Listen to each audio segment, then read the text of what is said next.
हमारी कैलकुलेशन ये दिखाती है कि हमारे देश में अब पेट्रोल की कीमत 82 रुपये पर लीटर तक पहुंच जानी चाहिए, उससे भी कम होनी चाहिए। 82 रुपये में प्योर पेट्रोल मिलना चाहिए, E20 नहीं मिलना चाहिए।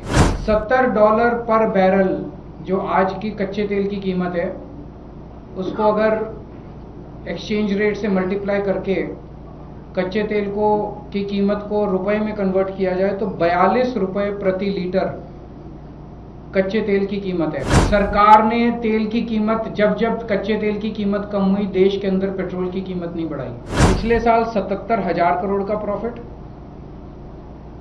2024-25 में 33,000 करोड़ का प्रॉफिट, 2023-24 में 80,000 करोड़ का प्रॉफिट। तो ये तीनों मिला लें तो इसी में 2 लाख करोड़ रुपए का प्रॉफिट है।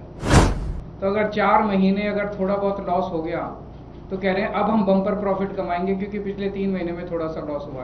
तो वो 2 लाख करोड़ कहाँ गए? आप सब लोगों को मेरा नमस्कार। आज हम बहुत इंपॉर्टेंट मुद्दे पे बात करना चाहते हैं। अंतर्राष्ट्रीय बाजार में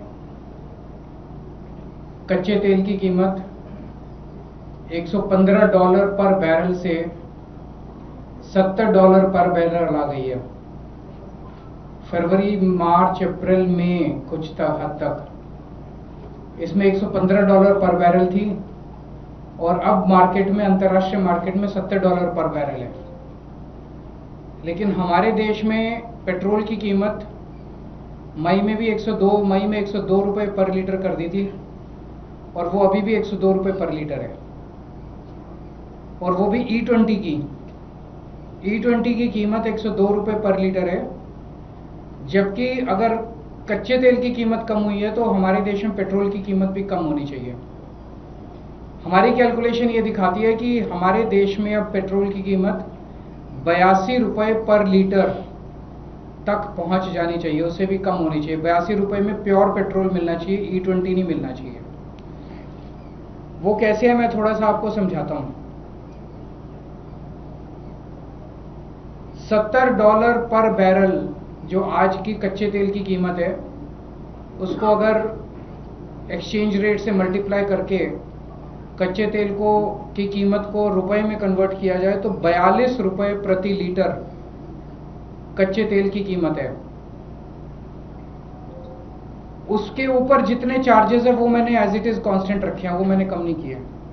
रिफाइनिंग, OMC मार्जिन, ट्रांसपोर्ट 9 रुपये पर लीटर, सेंट्रल टैक्सेस 12 रुपये पर लीटर, स्टेट्स के एवरेज ले लिया मैंने, वैट 25% 16 रुपये पर लीटर, और डीलर कमीशन 3 रुपये पर लीटर। ये ऐड कर दो तो 82 रुपये पर लीटर के हिसाब से हमारे देश में प्योर पेट्रोल मिलना चाहिए। और अगर इसको E20 कर दिया जाए तो ये और भी मुझे लगता है 70 रुपये तक आना चाहिए, E20 पेट्रोल जो आज 102 रुपये में मिल रहा है। इसी तरह से हम डीजल की कीमत भी कैलकुलेट कर सकते हैं। डीजल की कीमतें भी कम हो सकते हैं, और पेट्रोल और डीजल की कीमतें अगर कम हो जाएं तो मैं समझता हूं कि महंगाई के ऊपर बहुत बड़ी चोट होगी। महंगाई से लोगों को रिलीफ मिलेगी, क्योंकि पेट्रोल और डीजल ट्रांसपोर्ट को अफेक्ट करते हैं, और सब चीज़ों में अगर ट्रांसपोर्ट सस्ता हो गया तो सब चीज़ों की रेट में कमी आएगी। अब सरकार ये कह सकती है, जो मैंने हरदीप पुरी जी के बयान सुने हैं, कि जब वॉर चल रहा था तो उस वॉर में तेल की कंपनियों को घाटा हुआ, जिसकी भरपाई अब हमें प्रॉफिट करके पूरी करनी पड़ रही है। ये इनका तर्क बिल्कुल गलत है। 2014 से लेके आज तक 6 बार अंतर्राष्ट्रीय मार्केट में कच्चे तेल की कीमत काफी कम हुई है। उसके बावजूद सरकार ने तेल की कीमत जब कच्चे तेल की कीमत कम हुई, देश के अंदर पेट्रोल की कीमत नहीं बढ़ाई। तो उस वक्त जब इन्होंने बम्पर प्रॉफिट किए थे उन दिनों में, वो प्रॉफिट का पैसा अब ये क्या कर रहे हैं? अब इनको क्या वो 3 महीने 4 महीने जब युद्ध चला, उस वक्त का जो थोड़ा बहुत इनको लॉस हुआ वो उससे कॉम्पेंसेट नहीं कर सकते? पिछले साल ही बताया जा रहा है कि 77,000 करोड़ रुपए का तेल कंपनियों को प्रॉफिट हुआ है। बम्पर प्रॉफिट हुआ है, पिछले 3-4 साल से बम्पर प्रॉफिट हो रहे हैं तेल कंपनियों को। तो क्या वो इस्तेमाल नहीं कर सकते इसको सेट ऑफ करने के लिए? वो कर सकते हैं।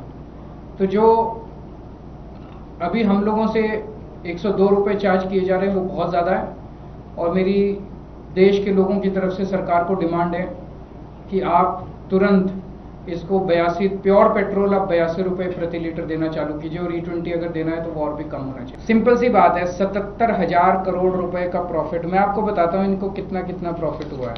पिछले साल 77,000 करोड़ का प्रॉफिट, 2024-25 में 33,000 करोड़ का प्रॉफिट, 2023-24 में 80,000 करोड़ का प्रॉफिट।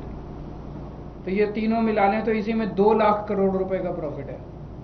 तो अगर 4 महीने अगर थोड़ा बहुत लॉस हो गया तो कह रहे हैं अब हम बम्पर प्रॉफिट कमाएंगे क्योंकि पिछले 3 महीने में थोड़ा सा लॉस हुआ है। तो वो 2 लाख करोड़ कहाँ गए? वो सेट ऑफ नहीं कर सकते। बिजनेस कर रहे हैं, कभी फायदा भी होता है कभी नुकसान भी होता है। इसका मतलब ये थोड़ी कि नाजायज प्रॉफिट जनता से लेंगे। तो अभी जो लिया जा रहा है वो नाजायज प्रॉफिट है। सरकार को इसको तुरंत कम करना चाहिए और गलत, झूठी, फर्जी दलीलें नहीं देनी चाहिए। सर, ये कैलकुलेशन अगर इतना आसान है, क्या लग रहा है सरकार क्यों नहीं कर रही? इसके पीछे के क्या? सरकार हमें हर चीज में प्रॉफिट कमा रही है, हर चीज के अंदर लोगों को चूना लगा रही है, लूट रही है लोगों को, हर चीज के अंदर लूट रही है। सर, क्या आप इस पूरे मामले को लेकर हरदीप पुरी को कोई लेटर लिखेंगे या कोई मांग करेंगे ऑफिशियल तौर पर? आज ये मेरी पहली प्रेस कॉन्फ्रेंस है, इस मुद्दे को उठाएंगे और इस मुद्दे को अच्छे से उठाएंगे। आने वाले समय में आगे क्या करेंगे बताएंगे आपको। सर, मॉनसून भी दिल्ली में जगह जगह जलभराव के विजुअल्स भी आपने देखे होंगे, उसको लेकर क्या कहेंगे सरकार की तैयारी? मेरे को सबसे ज़्यादा तो इनका मिंटो ब्रिज वाला मजाक है। मिंटो ब्रिज को हमने आते ही पहले 2 साल के अंदर सॉल्व कर लिया था मिंटो ब्रिज की, उसको दिखा रहे हैं। बाकी पूरी दिल्ली का जल भराव इनको नहीं दिख रहा। पूरी दिल्ली डूबी हुई है, जगह जगह इतने ज़्यादा पानी भर गया है, इतना ज़्यादा कूड़ा है, इतनी सड़कें टूट गई है। 1 साल के अंदर इन्होंने दिल्ली का वो हाल कर दिया जो कभी लोगों ने इस तरह का दिल्ली का हाल देखा नहीं था।